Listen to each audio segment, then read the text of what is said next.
Assalamualaikum, di video kali ini saya akan membahas bagaimana cara mengecek gula darah yang bisa teman-teman lakukan di rumah. Sebelum saya memulai, perkenalkan nama saya Dwi Retnowati, saya adalah seorang bidan.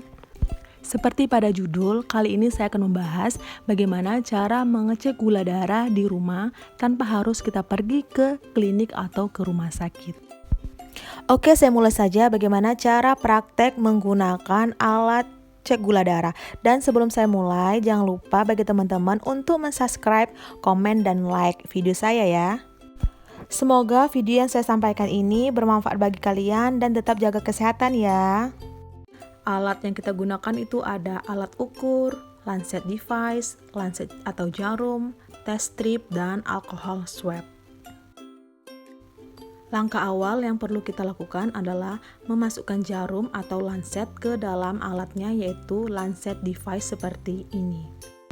Cara penggunaannya itu bagian atas diputar seperti ini dan kita akan memasukkan jarum atau lancet ke bagian dalam alatnya atau lancet device seperti ini. Setelah itu, kita lakukan pemutaran atau pembukaan ujung dari jarum lancet. Dan jangan lupa kita tutup kembali alatnya sebelum kita gunakan. Sebelum digunakan, kita cek terlebih dahulu alatnya apakah sudah berfungsi atau belum. Nah, bagian bawah ini kita tarik dan bagian tengah jempol kiri saya kita tekan. Tarik, tekan, gitu. Tarik, tekan. Oke. Dan untuk nomor bagian atas ini, kegunaannya atau fungsinya, semakin tinggi nomornya semakin dalam untuk penusukan jarumnya. Untuk ukuran jarumnya itu kecil ya, walaupun kita gunakan ke nomor 5, tetap kedalamannya itu tidak terlalu dalam karena memang ukuran jarumnya itu kecil. Tetapi jika kalian takut, bisa digunakan di nomor 4 atau 3 saja. Kalau saya menggunakannya itu di nomor 5 karena memang jarumnya itu tidak terlalu dalam. Nah, bagaimana sih caranya mengetahui kedalaman jarumnya?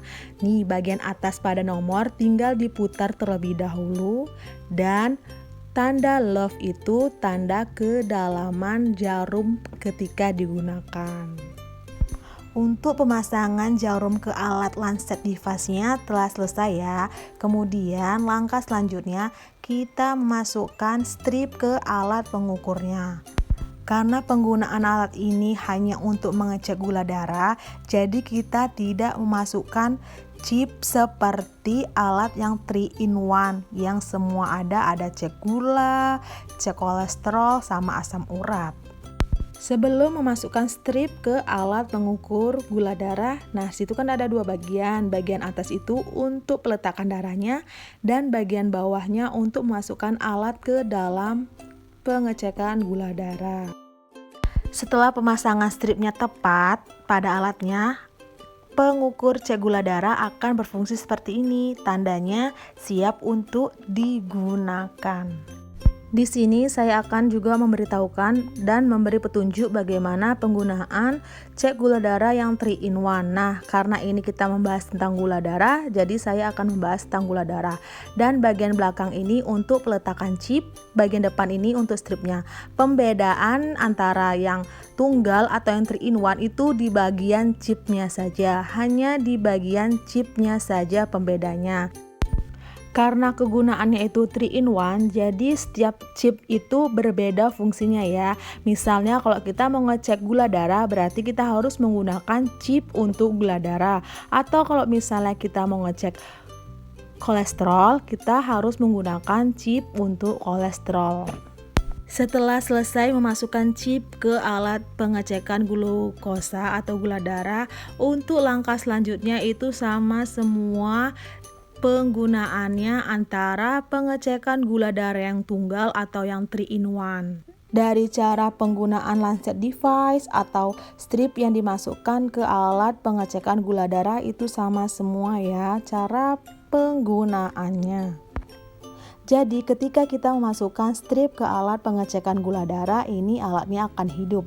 Tetapi karena ini saya tidak kasih baterai, ini tidak hidup karena saya hanya memberi petunjuk bagaimana cara penggunaan yang tunggal atau yang 3-in-1.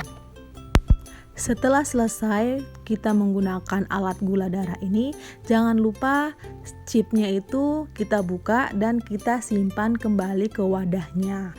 Oke? Sebelum menggunakan alkohol swab, terlebih dahulu kita mencuci tangan supaya bersih.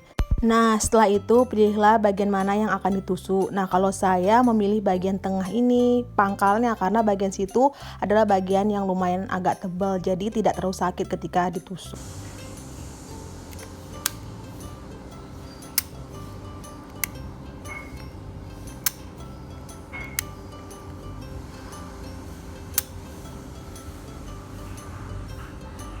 Lakukan sterilisasi dengan benar ya. Setelah kita tusuk, kita tekan-tekan sedikit supaya darah yang kita inginkan banyaknya itu sesuai dengan yang dibutuhkan saja.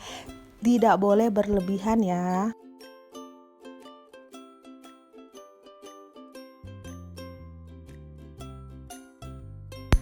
Darah yang tadi kita tempelkan di bagian strip yang paling atas yang untuk peletakan darah tuh bagian atasnya ya. Tangan yang kita tusuk tadi jangan lupa ditutup kembali dengan alkohol swab seperti ini. Nah, gula darah saya yang saya cek itu 133. Ini saya cek di sore hari sekitar jam setengah 4. Setelah kita melakukan pengecekan, jangan lupa semua alat-alat yang hanya dipakai sekali itu dibuang. Dan untuk jarumnya itu hanya sekali pakai ya, tidak boleh berulang kali pakai. Ini saya mempunyai kartu indikator gula darah. Nah, saya akan menjelaskan sedikit gula darah saya yang saya cek tadi. Punya saya kan 133. Jadi dari nilai ini saya di warna hijau, yaitu pembatasan. Punya saya kenapa 133? Karena saya mengecek itu di sore hari. Dan saya sudah mengkonsumsi makanan yang masuk ke dalam tubuh. Pemeriksaan gula darah sebaiknya diperiksa 1 hari 2 kali, yaitu di pagi hari sebelum konsumsi makanan dan di sore hari atau malam hari setelah mengkonsumsi makanan. Kenapa 2 kali dalam 1 hari? Supaya kita tahu ada peningkatan tidak di pagi hari ke sore hari. Nah, ketika kita meriksa di pagi hari berarti itu gula darah normal ya, karena kan kita belum mengkonsumsi makanan, jadi di warna biru seperti ini. Dan ketika kita meriksa gula darah ternyata ada peningkatan, berarti di pembatasan warna hijau ini. Tetapi kita harus juga melihat peningkatannya itu di angka berapa. Ketika melewati 150, kita juga harus was-was. Kenapa? Ada peningkatan yang begitu drastis. Supaya kita memastikan apakah kita itu mempunyai gula darah atau tidak, kita periksakan gula darah kita secara berskala, yaitu misalnya 1 minggu sekali atau 2 minggu sekali, supaya memastikan kita ini mempunyai gula darah atau tidak ya. Sekian video dari saya, terima kasih sudah menonton dan jangan lupa di subscribe, komen, dan like. Bagi teman-teman yang ingin ditanya atau ada yang ingin ditanya, bisa ditulis di kolom komentar, atau yang ada yang ingin ditambahkan dari video saya, disilahkan, monggo. Terima kasih.